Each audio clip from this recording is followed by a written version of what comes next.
നമസ്കാരം. ദേവസൈനിയിലേക്കും ശ്രീകൃഷ്ണ കഥാമൃതം ഭാഗം 29 എല്ലാവർക്കും സ്വാഗതം.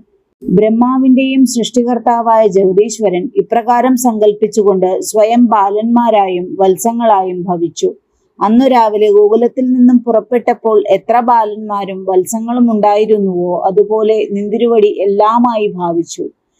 ബാലന്മാരുടെ ആകൃതി, വലുപ്പം, അവയവങ്ങളുടെ പ്രത്യേകതകൾ, വസ്ത്രങ്ങൾ, ആഭരണങ്ങൾ, വടി, കൊമ്പ്, കുഴൽ, പുഷ്പമാലകൾ, സ്വഭാവം, ശബ്ദം, വയസ്സ്, ക്രീഡാസമ്പ്രദായങ്ങൾ ഇത്യാദികളെല്ലാം അണുമാത്രം വ്യത്യാസം കൂടാതെ അതേപടി ഭഗവാൻ എല്ലാമായി ഭാവിച്ചു.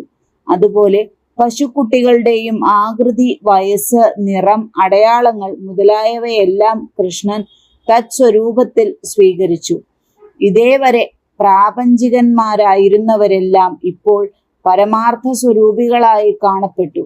ഇതേവരെ പ്രാരാബ്ധ ശരീരികളായിരുന്നവർ ഇപ്പോൾ ശ്രീകൃഷ്ണ ശരീരികളായി ഭവിച്ചു.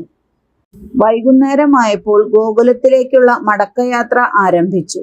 താൻ തന്നെയാകുന്ന വത്സങ്ങളെ, താൻ തന്നെയാകുന്ന ബാലന്മാർ ആട്ടിത്തെളിച്ചുകൊണ്ട്, താൻ തന്നെയാകുന്ന കൊമ്പും കുഴലും വിളിച്ചുകൊണ്ട്, താൻ തന്നെയാകുന്ന കൂട്ടുകാരുമായി ആർത്തു രസിച്ചുകൊണ്ട് സർവാത്മാവും സർവസ്വരൂപനുമായ ശ്രീ ഭഗവാൻ ഗോകുലത്തിൽ തിരിച്ചെത്തി.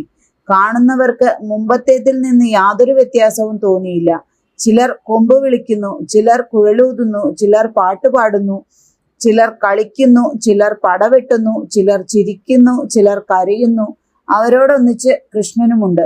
കാണുന്നവർക്ക് എല്ലാം വേറെ വേറെ, എന്നാൽ എല്ലാം താൻ തന്നെയാണെന്ന് ഭഗവാൻ അറിയാം. അതാത് പശുക്കുട്ടികളാകുന്ന ഭഗവാനെ അതാത് തൊഴുത്തിൽ കയറ്റിയിട്ട് അതാത് ഗൃഹത്തിലെ ബാലന്മാരായ ഭഗവാൻ അവിടെ വസിച്ചു. ഭഗവാൻ ഈ ലീല ആരംഭിച്ചതോടുകൂടി ഗോപികൾക്ക് പുത്രസ്നേഹം വർദ്ധിച്ചു തുടങ്ങി. അവർക്ക് സന്താനങ്ങളുടെ ലാളന പോഷണാദികളിൽ ശ്രദ്ധ അധികരിച്ചു. ബാലന്മാർ വൈകുന്നേരം തിരിച്ചു വരുന്നതിനെ ഉത്കണ്ഠയോടുകൂടി പ്രതീക്ഷിച്ചിരിക്കും.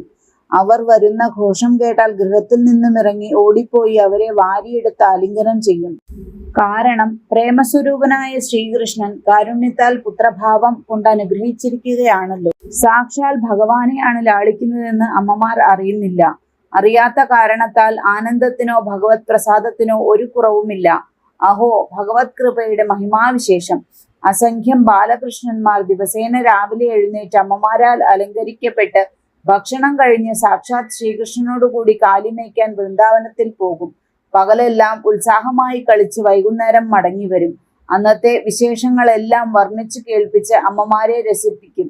പുത്രഭാവം പൂണ്ട സർവേശ്വര സ്വരൂപികളെ മാതാക്കൾ തൈലം തേച്ച് കുളിച്ചലങ്കരിച്ച് രക്ഷകളെ ചെയ്ത് ഭുജിപ്പിച്ച് ലാളിക്കും.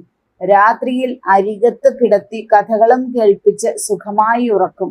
അതുപോലെ പശുക്കളും വൈകുന്നേരം ഹുങ്കാരം മുഴക്കിക്കൊണ്ട് വത്സങ്ങളെ കാണാനുള്ള ആവേശത്താൽ വ്രജത്തിലേക്ക് പാഞ്ഞു വരും. തൊഴുത്തിൽ പ്രവേശിച്ച ഉടനെ വത്സരൂപത്തിൽ നിൽക്കുന്ന ഭഗവാനെ സ്നേഹ കാതരതയോടുകൂടി നക്കിയുരുമി ചുരന്നൊഴുകുന്ന പാൽ തൃപ്തിയാവോളം കൊടുത്തുകൂട്ടും.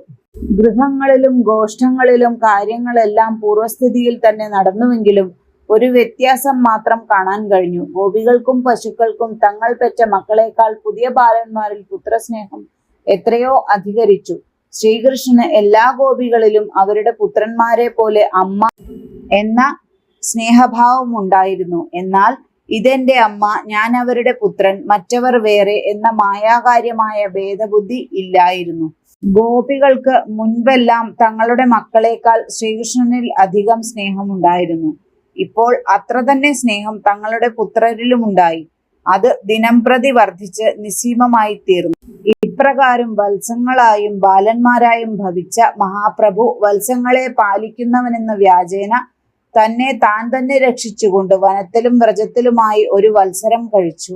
ഒരു വർഷം തികയുവാൻ 5-6 ദിവസങ്ങളുള്ളപ്പോൾ ഒരു നാൾ രാമകൃഷ്ണന്മാരും ചങ്ങാതിമാരും കാലിമേച്ച് നടന്ന് ഗോവർദ്ധന സാനുവിലെത്തി.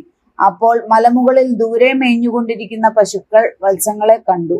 ഉടനെ എല്ലാം മറന്ന് വാലും തലയും ഉയർത്തി ഹുങ്കാരം മുഴക്കി അകിട്ടിൽ നിന്ന് പാലൊഴുക്കിക്കൊണ്ട് മുൾക്കാടുകളിൽ കൂടി പാഞ്ഞു ചെന്ന് വത്സങ്ങളുടെ അടുത്തെത്തി. ആവേശപൂർവ്വം നക്കി ഉരുമിക്കൊണ്ട് പാൽ കുടിപ്പിച്ചു. ഗോപന്മാർ പുറകെ ഓടി എത്ര തടുത്തിട്ടും പശുക്കൾ അനുസരിച്ചില്ല. അവർക്ക് ലജ്ജയും കോപവും ഉണ്ടായി. പശുക്കളെ മേയ്ക്കുന്ന സ്ഥലത്തിനടുത്ത് വത്സങ്ങളെ എന്തിനു കൊണ്ടുവന്നു എന്ന് ബാലന്മാരെ ശാസിക്കാനാണ് അവർ വന്നത്.